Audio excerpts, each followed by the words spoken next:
So we are starting on a new topic today, which is pipelining. So last few lectures were about operating systems and virtual memory, and all those discussions were actually motivated by what is needed to make the computer easier to use, right? Because if you don't have any protection, you'll be making a lot more, there'll be a lot more crashes and so on. So we created the notion of a process and how to isolate them and so on. And we also saw that there is dramatic loss of performance. There can be if you do those things. So none of those topics were about how to make your computer go faster.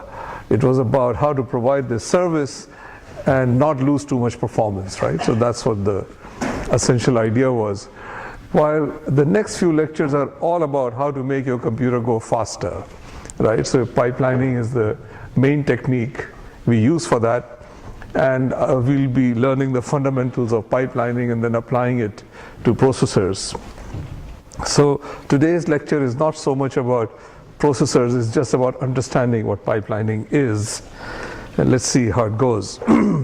So in a non-pipeline system, you have these combinational boxes F1, F2, F3, and at a very high level, the thing is you have only one item in the system, which keeps moving in it. So, and after it's done, then the second item can come. On the other hand, if you have a pipeline system where there is storage in between these pipeline registers in between, then the first item comes, and when it moves, the second item comes, and they can both be simultaneously in the system. So at any given time, your system is processing many items, right? And that's what's called pipelined processing, because we can do this. And the main reason for doing this is because we want to increase the throughput of the system. We want more units to be processed per second. So that's the fundamental idea behind pipelining, how to, even though the latency is large, how to actually, once we get going, so that something will come out every cycle or whatever is the fastest possible way. So that's what we do in this case. Now, there are certain fundamental concepts here. So one of them is when you are pipelining combinational circuits, every stage of the pipeline moves at the same speed, right? You say, okay, so if your clock period is 4 nanoseconds, that means every stage is going to take 4 nanoseconds. Doesn't matter if it takes less, it cannot take more than 4 seconds. Even if it takes less than 4 nanoseconds, as far as accounting is concerned, it's going to be 4 nanoseconds before it can accept the next item. So there is some synchronous speed of a pipeline. So what is throughput? Throughput is the rate at which items are processed. An item is in the eye of the beholder, right? So there will be a natural notion of item in many, many problems, but sometimes you have to think, what throughput am I talking about? What am I trying to increase or maintain or something like that? The other fundamental notion is time to process one item. So if something enters the system now, what is the minimum time before it will come out at the other end? That's the latency, how much time it's spent in the system. And essentially when you pipeline it, the next item doesn't take the full latency. It's also being computed, so it may come out much, much faster, the second item. So if you're doing some computation repeatedly, then pipelining can give you huge benefits. The notion of item, as I said, depends on the problem at hand. So for example, if you're talking of arithmetic pipelines, well, then these things compute a function, and the idea is you give me some input, when do I get the output? So there is a natural mapping that input is the item we are talking about. And if there are multiple inputs, then we'll be talking about the set of inputs that go in. On the other hand, when you talk of a processor, what is the input and what is the output? Well, that's not very clear, right? Because computer is an extremely complex device, as you have already seen in your multi-cycle implementation. So there we will just say by increasing the throughput, what I want to talk about is how many instructions I can process per second. Right? So if some computer can process more instructions per second than the other one, then it has a higher throughput. It can do things at a faster rate. Now, the thing that is very interesting to understand about pipelining is it's not just about combinational circuits. So even if these F1, F2, F3, etc. were modules of some sort, we can still talk of pipelining depending upon what kind of modules you have. Am I processing just one element, or am I processing multiple elements in these modules? So that's why we have to understand the concept of pipelining both abstractly as well as concretely. So I'm going to start out by first just discussing combinational pipelines and then see how we can transition from this to pipelining more complex modules which are themselves, composed of other modules. Okay, so let's just do a very quick example of latency and throughput in this. So suppose in this problem F1 and F3 take 5 nanoseconds, but F2 takes 6 nanoseconds. All right, so the middle one is slow one, it takes 6 nanoseconds, and I have pipelined it like this, by putting these registers. So I can ask the question, what will be the clock period of such a system? What will be the throughput? What will be the latency, etc. And can everybody see that the clock period for the non-pipeline system simply will be, 5 plus 6 plus 5, because that's the longest combinational path, from input to output. You can't process it faster than that because there is only one unit in the system. So clock can't be run faster than 16 cycles in that clock periods. And in case of pipelining, the clock, what is the, this is going back earliest, how fast a sequential circuit can go. It depends on the longest path between any two registers. So in this example, it's very clear. It's stage 2. Is the one in the middle, so it's going to run at 6 nanoseconds. But what is the consequence of that? The consequence is, in case of a non-pipeline system, I can only produce one unit every 16th cycle. While in the case of pipeline system, first unit will come out after 16 cycles, but the next one will come out, 18 cycles, but the next one will come out after 12 cycles, right? 6 more cycles and you'll get it, and so on. So that's why you see this, that the throughput will be actually 1/6 in this case. And latency 16, and in this case it's 3 times 6. So latency got a little bit worse, but if you are doing this computation repeatedly, then throughput is the thing that matters. Is this concept clear to everyone? Now let's talk of pipelining arbitrary combinational circuits. So combinational circuits have no feedback in them, they're all directed acyclic graphs, so that you have well-defined inputs and well-defined outputs in them. And suppose I pipeline it by, first question is, what is the functionality of this circuit?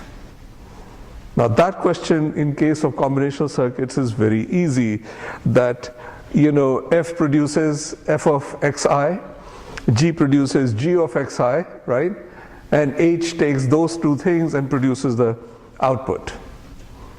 So there is a very strong relationship between input and output. There are pure functions. Given this input, this is the output. Completely deterministic. You know the answer, once some input is specified, what the correct answer would be. All right. Now, first idea is that correct pipelining must preserve this functionality. So you say, my circuit goes very fast, but it computes something different. That's not going to cut it, right? The idea is to make what circuit I'm giving you to make it go faster, as opposed to changing its functionality. So this is very, very important criteria, that the functionality has to be preserved And if you look at it like that, let's just make sure that is indeed the case, that the functionality is being preserved. So we will often draw these timing diagrams. One way of studying pipelines is to see what happens at every clock cycle. So what you will see in cycle T0 is that you have X0, which is being fed to FNG, right? And then in the next cycle, you will be getting X1 input for FNG, and both these inputs will be fed into, because they would have been stored in these red registers. And now H circuit can pick up things from the red circuits and red registers and compute at the same time. So that's where the overlap is coming in. While the F and G are computing with X1 inputs, circuit H is computing with the older one, right, X0. So it's that thing. And if you look in the middle here, this is the dependency here. This can happen only after the first one is finished. And it goes on after that. So is it clear that the functionality is being preserved in this case? In this case, what we have to make sure is that the final output only depends on Xi, whatever we can't mix up different things in that. And that is pretty easy to see in this case, that you have functionality is being preserved. So this will be an example of a correctly pipelined circuit. Output is what we expect it to be. At this stage, you're wondering what's an incorrectly pipelined circuit. So let's just see. Suppose I pipeline it like this. I put a register there and register at the output. Now what will happen in the first clock cycle, right? Well, if H is computing, it will read whatever is in the register, and we don't know what is in the register. I mean, it's some unknown thing, whatever the initial value in the register was. So it computes some garbage, all right? But that's not the real problem. The real problem is what will happen in the next cycle. So in the next cycle, you see now X0 is gone, right? So in the next cycle, this guy will be seeing computation corresponding to X0 coming from the blue register, but it will be seeing X1 coming from below. So things are getting mixed up. Now H is looking at some old input and some newer input. And therefore the final result that you get in this case is that's what we wanted, but in fact what we get is what is written here. Since the functionality has changed, this is not what we were trying to compute. This is just wrong pipeline. This is not a correct way to pipeline. So there's a very simple rule that you can remember. If you are pipelining, all the input to output paths must have the same number of registers. Remember, this is an acyclic graph, so you have some input point and some output point. And you can trace all these paths. And if you find, oh, on this path I have 2 registers, on this path I have only 1, guaranteed trouble. Right? So it's a very simple check you can perform, that on all paths in your circuit, the number of registers must be the same if it's a correctly pipelined circuit. Okay, so let me just give you an algorithm for doing this. So suppose we have this circuit over here, and inside I have written the delay of each box, right? So 4 nanoseconds for A, and 3 nanoseconds for B, and 8 nanoseconds for C, etc. And the question is, how do I guarantee that I'm making a correct pipeline out of it? So here is an idea, right? So draw a line. We start, output, because we're going to always have something at the output. And now the circuit you have, just draw a line so that it divides it in 2. What do I mean divide in 2? All the lines crossing the plane must go in the same direction. Okay, so I can do it like this.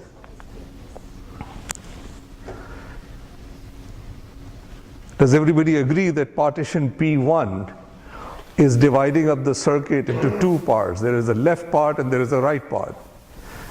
All right, and how do I determine the clock period? How long it's going to take for me to do? Oh, by the way, wherever it crosses an edge, you're going to put a register over there. So if you do this, then you can ask yourself, what is the longest combinational path in this? And I enumerated all of them for you. So one path is A plus B plus C. Another path is A plus D, because it goes and sits in the middle register. Another path is A plus D plus E. And another path is simply F, right, which is in the next stage. So whichever is the worst, that is going to be the speed, fastest speed at which you can run this pipeline, and that turns out to be 15 in this case. Did everybody get it? Well, let me give you another cut. How about this one? Do you all agree it's a cut? It's a bisection. It's dividing the circuit into two parts, left and right. And now you can compute again what will be the clock period for this. So it will be A plus B, or it will be just C plus F, or it will be D plus F, or it will be D plus E plus F. And whichever is the maximum, you take it, and it turns out to be somewhat better than before, because in the first cut we were getting 15 was the fastest our clock could go, and now it's going to take 13 cycles, right? The clock could run at 13. Now, once you see a good idea, maybe you can apply it again. So suppose I wanted more stages, what can I do?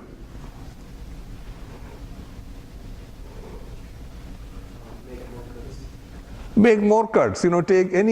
Pick any partition you want and draw another cut through this, right? So for example, I could have increased the number of partitions here, and I can bring back P1 again.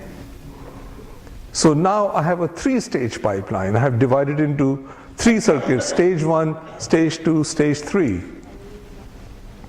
Yes, and you can again compute its maximum clock period. So now it will be maximum of A plus B, or it will be just C, or it will be D plus E, or it will be just D, or it will be F. And if you do that, what do you find? That the clock period is 8. Much faster than before, right? So you can design, if you pipeline it in this manner, your circuit is going to have twice the throughput, as opposed to not pipelining it, because you have gone to, in this. So what you are seeing is that there are many possibilities of making these cuts. And how do you decide, which is a good one? Normally, if the goal is to run as fast as you can, then what you do is you find the slowest block and put it in isolation. Let's just make sure that we make a cut. So in this case, it turns out to be C, right? So make sure that you do not combine C in series with anything, right? So that it will become the bottleneck. And if that is the case, because no circuit can run faster, no clock can be faster than 8 nanoseconds, because C itself takes 8 nanoseconds, right, to run in this case. Just as an exercise, after the lecture, you can try this, try to draw another cut, which will be, that does not increase the clock period, but is different from the ones shown here, three-stage pipeline. Okay, and you may want to think about what is the difference. Why would I prefer between those two cuts if the clock period is the same? Is this methodology clear to everyone?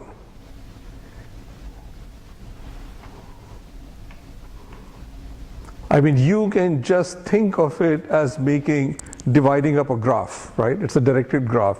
You're just bifurcating it. It is bisection, it's called, right? So you're just dividing it into two parts. And then depending on the values of each box, you can decide whether that partition is good or not. So you can calculate very fast, what is the expected clock rate, etc. Okay, so now for this combined circuit, the clock period was 8 nanosecond. The latency of the full circuit will be 3 times 8 because there are 3 stages. Each place you're going to take 8 cycles and therefore 24 seconds.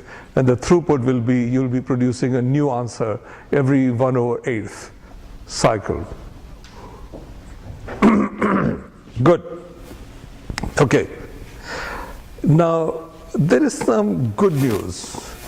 This is very good for illustrative purposes, what I was doing, but I guarantee you your head is going to hurt if I gave you a circuit with 1,000 elements, right? A graph, arbitrary graph drawn like that.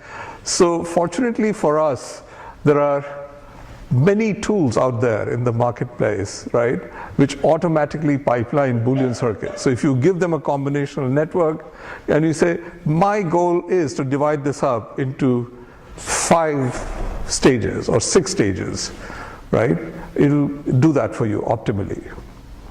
Pretty good, decent job it does. Or you can specify, this is the throughput I want, right? I don't know how many pipeline stages it will take, but just divide it so that I can achieve the throughput I'm looking for. So these tools can also do that. So they will experiment, they will try many different cuts and say this is a good one, etc. So that's the good news. For good or for bad, we are not going to be using these tools in this class. Otherwise, I'll have no problems to give you on the exam. So this is one of those things which is very easy to make problems about, and you'll definitely see it in the quiz. All right, this is the high-level idea. Now I'm going to make your life more complicated, perhaps more interesting. So let's see, where are we going with this? Oops, this got inverted. So I want to introduce another concept to you, which is the concept of elastic versus inelastic pipelines.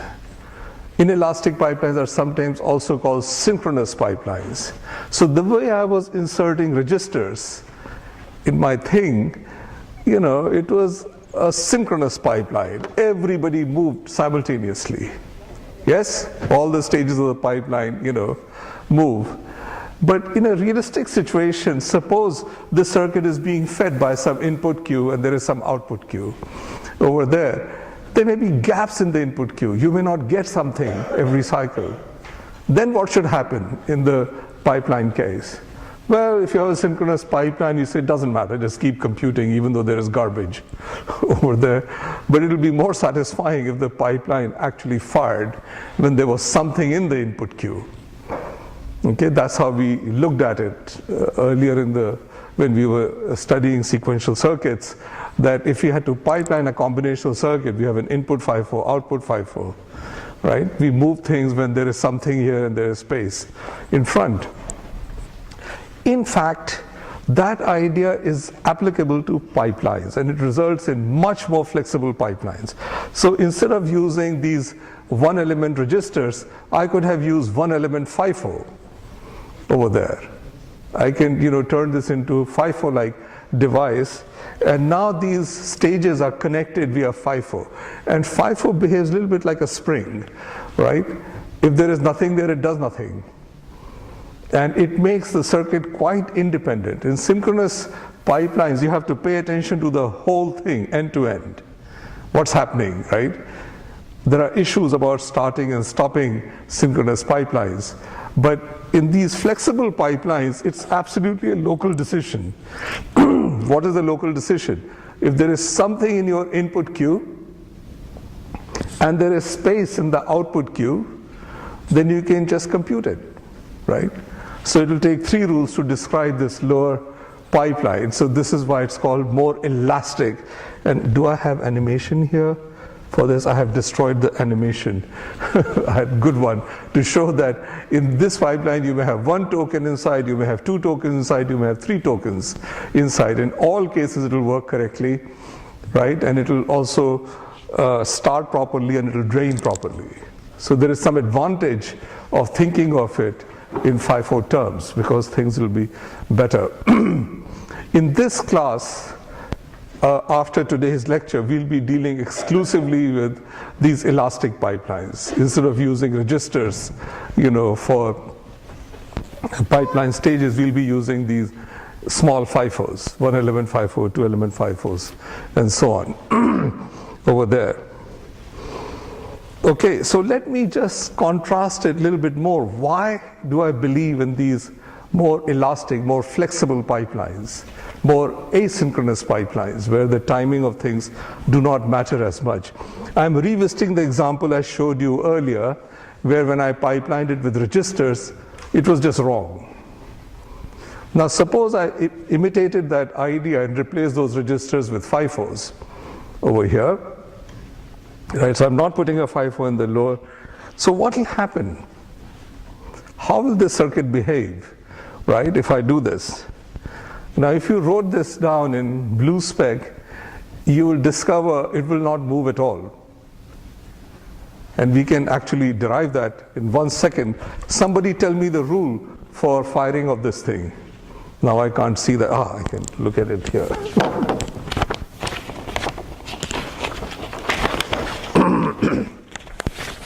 So what will be the rule for firing this?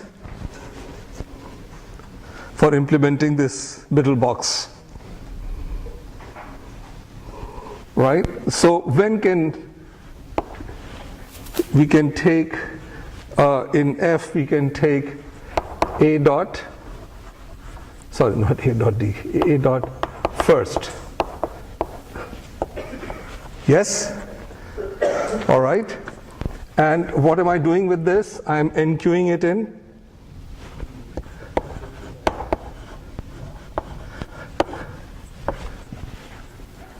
Yes? And what else do I want to do?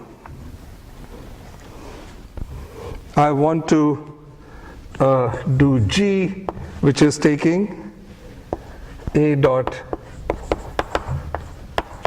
first. And then we want to apply it, we want to use H also. So what does H do? The second argument is whatever that take P dot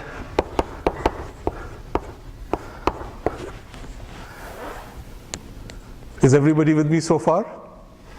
Right? And this is all being enqueued into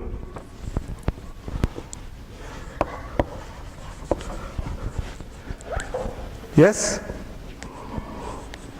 And after I have done all this, what do? I have to remove it from the thing, so I'll do A dot DQ, and I have to remove it from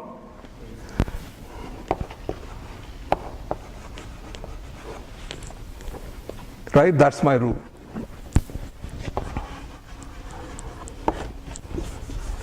Right? Rule foo. Don't pay attention to my syntax, okay? So this is the action that is being performed in this. Let's assume initially the FIFOs are empty. I mean the inside FIFOs are empty. What will happen to this rule? What is needed to fire this rule?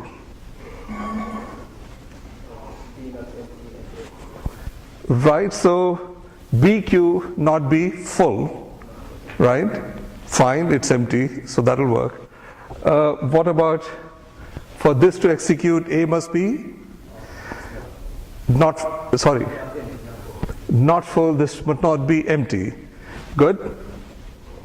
A not empty, C not full, these are all easy conditions.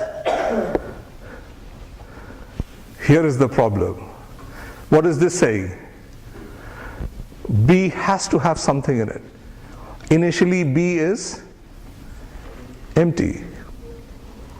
So do you know what will happen if you try to execute this rule in blue spec?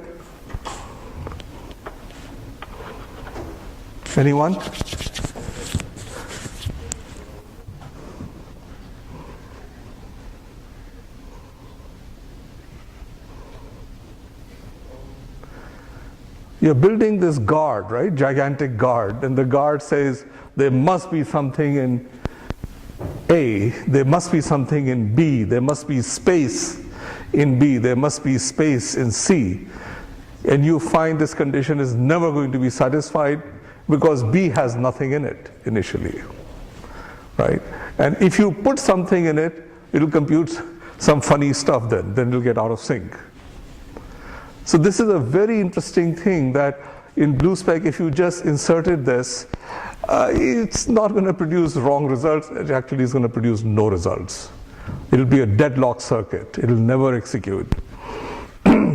It's a good example to understand because when you design processor pipelines and you do complex things in it, sometimes you'll be kicking the desk and your computer, why is this rule not firing, right? And it'll be issues of this sort that, you know, there are conditions which are just not met for it to be able to fire. I can fix it. Okay, so let me actually fix it by giving you another FIFO. I have attached another FIFO, A prime, in it, and now, you know, if you do this, you can divide it into two rules. First rule will, you know, write something in B and write something in A prime, and the next rule will pick up from both of them and write it in C. So this will work very well in this, and this will be functioning correctly. So it's not deadlocking and it's producing the right answer in this. It is easy to preserve the correctness using FIFOs, but balancing is still an issue because I can ask you the following question now. Suppose I place A prime instead of here, suppose I place it here. Right, I move it, you know, I place it here. It will still function, everything will be fine, and you can ask the question which is preferable, the first one or the second one. Does anybody have any clue which might be better? Yeah?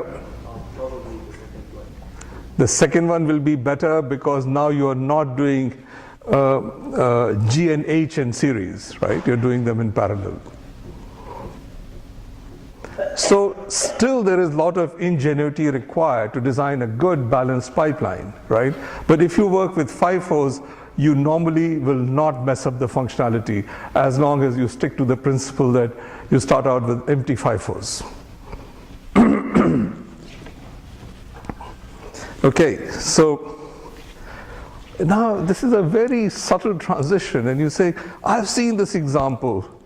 You have, but now I'm changing the rules of the game. Instead of thinking those boxes as as combinational circuits, imagine each one of those boxes is actually a sequential circuit. That A is actually a sequential circuit which is running at 1 nanosecond clock, but it produces an answer only every 4 cycles. Have you seen such circuits?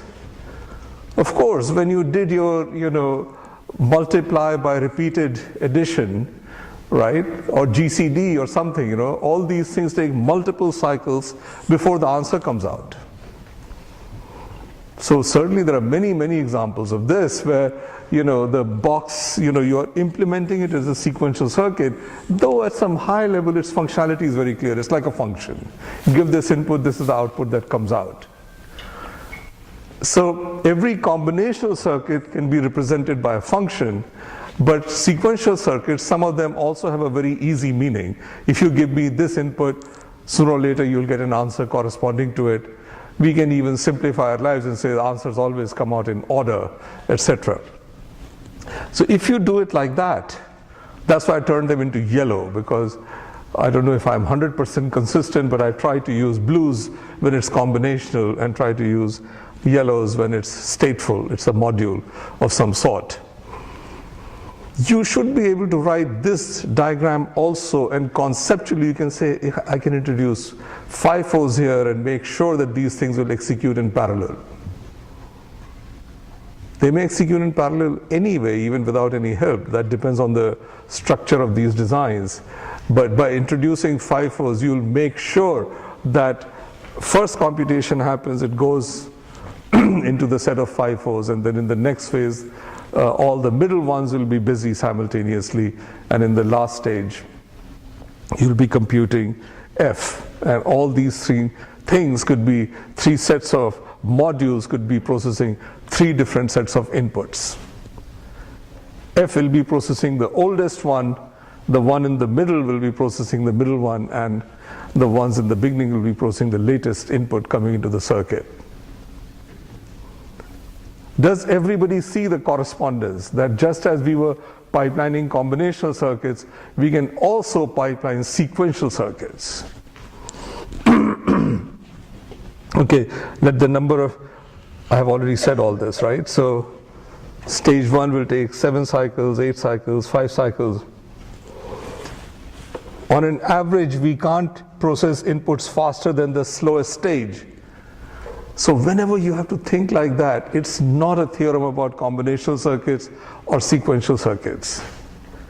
This is just like something you can never afford to forget, that if you are pipelining something, the speed of the pipeline is going to be determined by the slowest stage.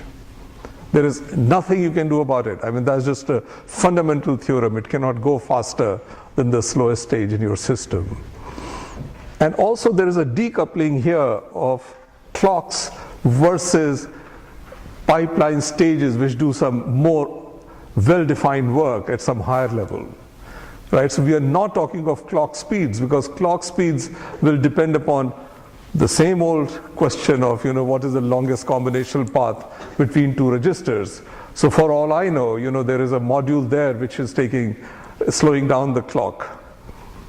But regardless of what your clock speed is, if given that clock speed, these are the number of cycles each stage takes, as far as high-level pipelining is concerned, it cannot go any faster than, it cannot produce outputs any faster than 1 every 8 cycles.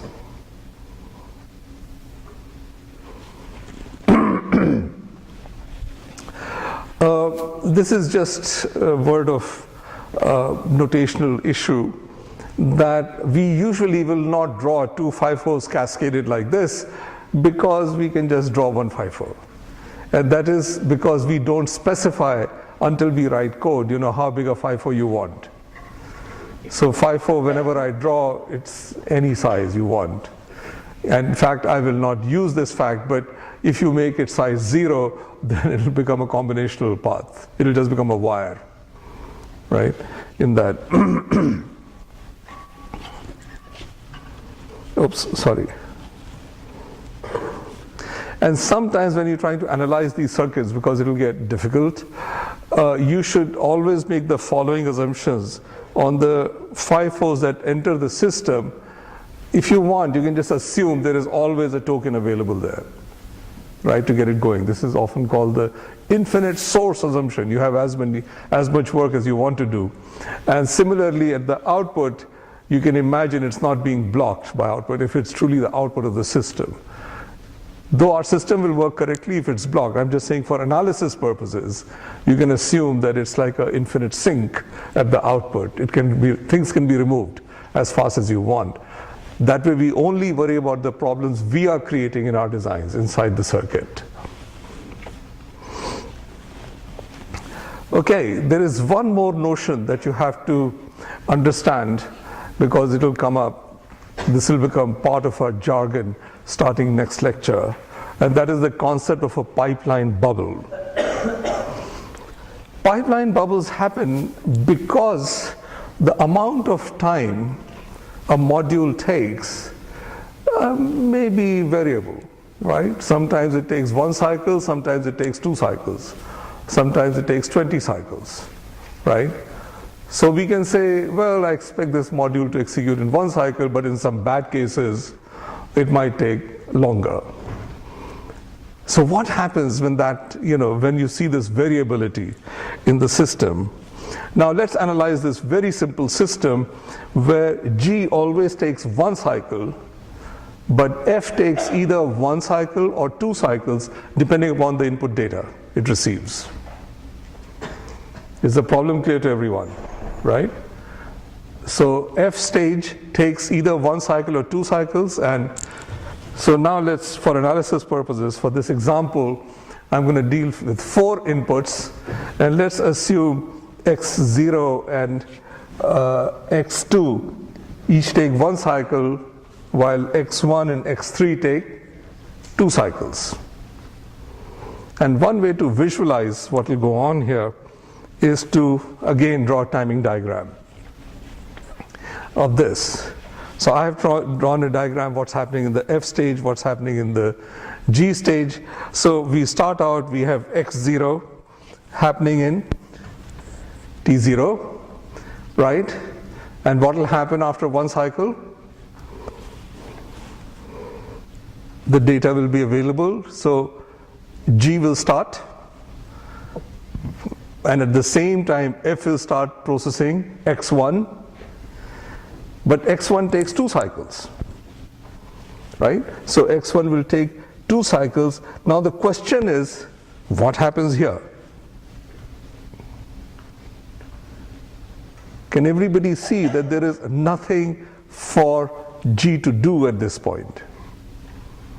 Because it's waiting for F to produce something before G can do something, because there is a direct data dependency.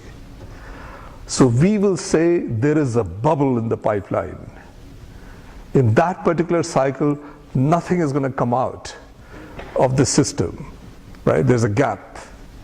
There's a bubble here. And after 1 cycle, then this will be available and we can do this. And at the same time, we can go and fetch x2 at that point and do the computation corresponding to x2. We have assumed x2 takes 1 cycle, and then x3 again takes 2 cycles. So there is another bubble that is happening over there. So you see what's happening. Any time a previous stage takes longer, then there is going to be a bubble in the pipeline. And another thing to remember is once a bubble is introduced, it never disappears, so it's really loss of performance at that point. You just miss the gap, right? You didn't see any output. So the bubble is introduced any time a pipeline stage has no work available to it, and a bubble always represents a loss of performance. So when we design our processor pipelines, we'll get very good at counting bubbles. We'll be trying to estimate how many bubbles will there be, because we'll design the pipeline in such a way so that if it's working perfectly, every cycle and instruction will execute. But as you will soon discover, there are many, many reasons why you can't execute an instruction every cycle. So one way of studying the performance of those kinds of pipelines is to see how we can minimize the number of bubbles. Right? What tricks do we have? So the pipelines I have been showing you so far are called feed-forward pipelines, because there is no feedback in them. You just keep going in a straightforward fashion. This was very natural when we started out with combinational circuits, because they are themselves acyclic. But I also then made the jump and saying, oh, but I can apply the same idea to sequential circuits. Well, sequential circuits are allowed to have feedback in them. So now we're going to classify sequential circuits, whether it has feedback or it doesn't have feedback, right? So here is one that doesn't have feedback. It's a feed-forward system. And here is another one which has feedback, right? So I produce something in G and I put it back in. Right? This is absolutely legitimate sequential circuit, but it's not, it can never be a legitimate combinational circuit, because it will create a cycle in the combinational circuit.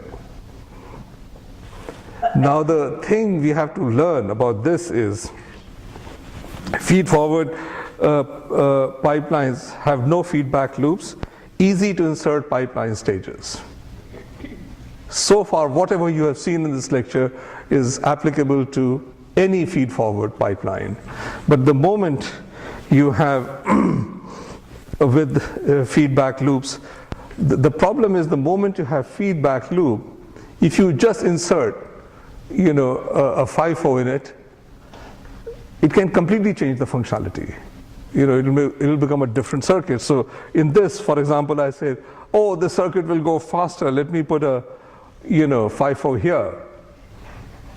well, all bets are off. Now you have to understand something much higher level about the circuit.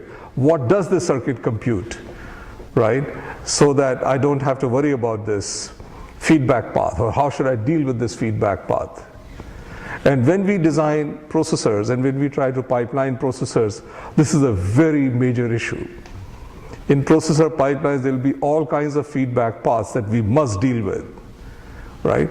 And if we insert pipeline stages or do something wrong or don't remember something, it's guaranteed that the instruction execution will become incorrect. So far the theory was simple because it was being applied to feed-forward pipelines, but the moment there is feedback, more work is needed, more understanding is needed. Pipelining and modules with loops requires careful analysis of what pipeline is supposed to do, what is the correctness criteria. Now, we are very fond of the interfaces we have introduced for our modules because they abstract a lot. But in fact, when it comes to pipelining, they abstract a bit too much. Just by reading the, interface of a module, you can't tell whether internally it's pipelined or not. After it has accepted an input, will it accept another input or not? Right? That's not part of the interface definition. You can experiment and find that out, right? But not interface definition by itself doesn't tell you that. In fact, if you have a very complex sequential circuit, complex module, you don't even know if the answer corresponding to something comes out in order, right?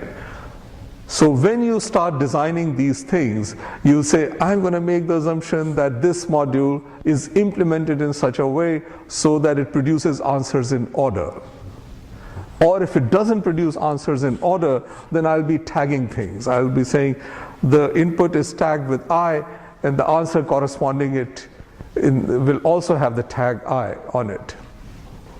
Okay, so we can make it as complex as we want, but these are the high-level ideas that you have to deal with in this. What I'm going to do now is show you some examples, realistic examples. There's nothing we can do about them, in this class. We can't, sort of ask you questions about it, but I just want to give you a feel for realistically, even feed-forward pipelines have many, many interesting aspects to them which haven't come through so far in this lecture.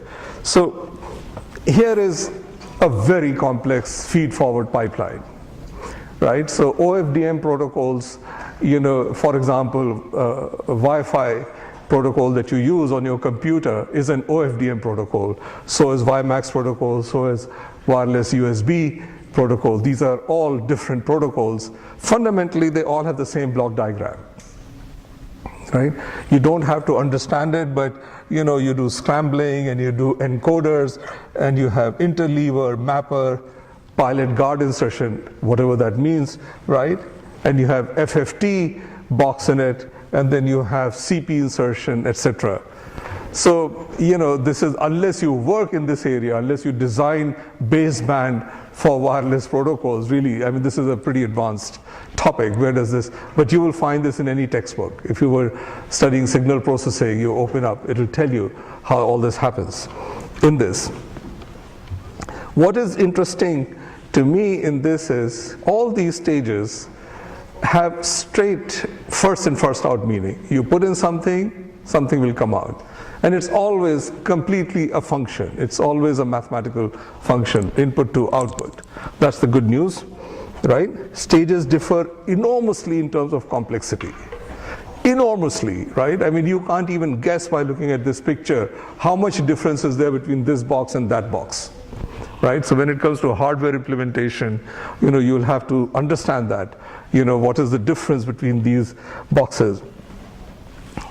And other thing, and this is what I want to focus your attention on, is different systems have very different throughput requirements. So for example, if I'm implementing Wi-Fi protocol, then the FFT box that is shown here is doing a 64-point FFT, and it only has to sustain the rate of 0.25 megahertz. On the other hand, if you were doing this other protocol, then you have to do a 256 point FFT, right, at even a slower rate, 0.03 megahertz. On the other hand, if you were doing wireless USB, then you will have to do a 128 point FFT at 8 megahertz. The point is, these are completely different circuits, right? Mathematically, they may all be FFT, but if you are trying to design a circuit which doesn't take too much area, doesn't consume too much power, we have to study what is it that somebody is looking for, what performance is desired from the circuit. And that will guide our pipeline design. That will guide the design of the whole system we are designing. Here, you know, in processors we often say, well, faster the better, right? This is not true when you are implementing these protocols.